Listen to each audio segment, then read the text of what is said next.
Амар мөндөй хүндэт нэтгээ ихэд июнийн 26 харын лит нэгэн пүрвөө улаан бар өдөр 8 цагаан мөнгөтэй модондоо худалтай.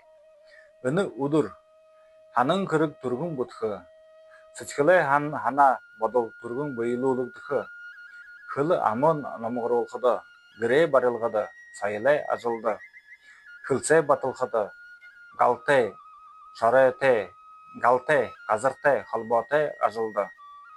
Хөшигэ далга авахад шөнө ховсоо өмдөхд таря ногоо тарихад шөнө тушаалд ороход шөнө гэрту зоож ороход төр наадахад хайн зэрэг албанд залахад охо ариутахад тангарыг өгөхд гэрээ хосолдоход мо бар туулай бишин тахя жылтэй замд хайн өхөр хонин нохой бөө жылтэй замд саагараг өхө авахд мо харгай замд гарахад хайн орон дүүхэд амгалан тайван ажаа хоохтой болтгай баяртай.